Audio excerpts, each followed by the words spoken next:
What is up, everybody? In today's video, we're going to talk about something that is pretty simple and often overcomplicated, but there are a couple nuances to it, and that is writing subject lines for cold email.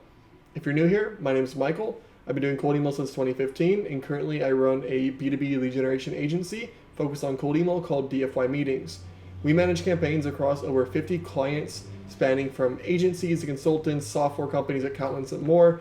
And in this video, I'm going to give away our very simple, maybe even a bit underwhelming strategy on how we get really good open rates using nice subject lines. So let's go ahead and get into it. Okay, so the first thing here is a little bit more of a technical side. I just want to mention it though. Open rate is more closely correlated with your tech, deliverability, bounce rate than anything else. If you're in spam, it doesn't matter if your subject line is good because you're in spam and people won't see your email. Now, there is one note I have specifically on tracking open rates, which are obviously somewhat correlated to subject line as well as deliverability. And that is don't track open rate. Tracking open rate installs a little bit of code on your email that can tell when someone has opened or has not opened your email to give you an open rate.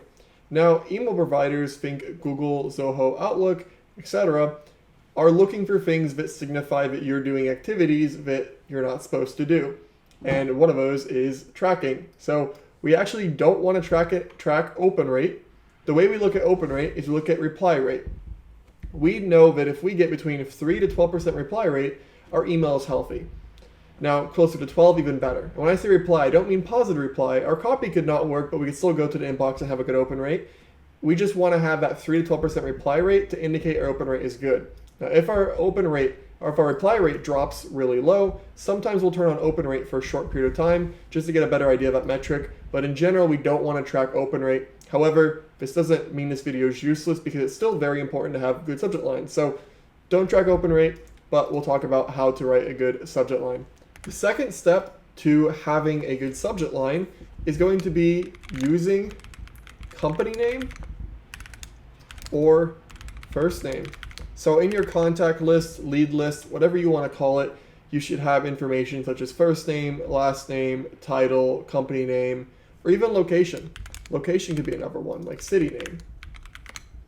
And we want to use at least one of these in our subject lines. We've tested not using two, or using one, and we have found that using one generally is the best. A lot of times if you try to use first name, company name, or first name, company name, and city name all in one subject line, it just looks like very forced. So let's give an example here. We might say question about company name, or more painting jobs in city name if we're targeting painters.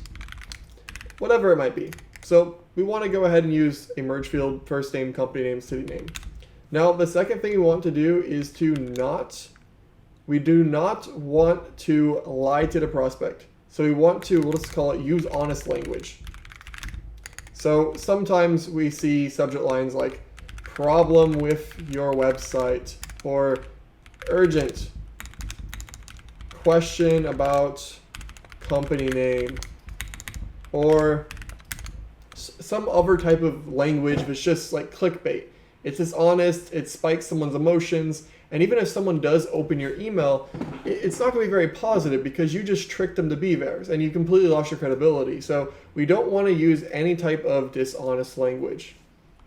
Number 4 is going to be don't write your subject lines like a newsletter. A newsletter might read, here's 5 ways e-commerce brands are increasing their sales, or 10 ways that home service businesses are improving their margins. Like, these read like some type of mailing list, and there's a time and place for that, which is when you have a mailing list, but not on cold email. We want people to think these emails are written directly to them. So you don't want to write our subject lines like a newsletter. And the fifth thing we want to do is we want to make these look like internal emails.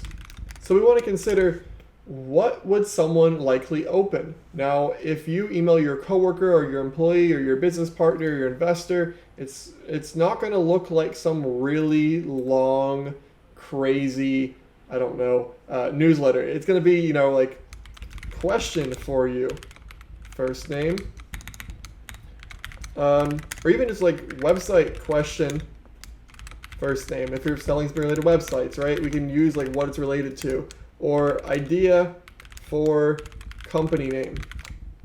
Like just simple internal emails. Like what is something that's short, sweet, concise, and it's something that you would realistically send to a coworker. Generally, we want to keep it right around this length, maybe a little bit longer. Number 6 is going to be using a word or phrase relevant to your service or industry, optionally. This is optional. So for example, if we're targeting painters of lead gen, we have like more painting jobs in city name. Or if we were targeting, let's say, B2B companies and selling accounting services, or just a company selling accounting services, we would talk about accounting question for first name, or regarding company accounting. Do like a apostrophe S here, which sometimes we do, sometimes we don't. So this leaves us with really simple, conversational, could be internal emails and email subject lines. And the last thing I'll add here, this is a bit more advanced, but it's easy, is avoid spam words. So whenever we're writing cold emails, we want to avoid what's considered spam words. Spam words are words that are commonly associated with spam, and if we use them in our cold emails, we can get put on blacklists. If you don't know what blacklists are, I have a video on my channel. Essentially, being on a blacklist means you're not going to go to the inbox, you can go to spam nodes and see your emails. So how do you know if you're using spam words? I'll show you. So there are 2-3 tools to do this. The first one is folderly.com/spam-words-checker. We plug in our script here, and it'll tell us what words are spam. Like you can see, can I help you double your income? Very spammy. A lot of spammers use these words. Next one is mailmeteor.com/spam-checker. Plug in our script or our subject line and look for spam words. So we could do more painting jobs in city name. That's fine. We can't do more sales for painting companies like company name. We have a word sales. So we want to run our subject line through this checker. You can do one or the other, whatever your preference is, and that's it. Those are the 7 steps to a simple, effective subject line for your cold email campaigns. If you have a B2B company and you want more calls, we can help you out at dfy.meetings.com, where we manage your cold email campaigns. Or if you're looking for help managing your own campaign, just want a little bit of assistance and consultancy, b2boutbound.io, where we help you set up your stuff and run it internally. Thank you for watching. I hope this was helpful. If you have any questions, go ahead and leave a comment.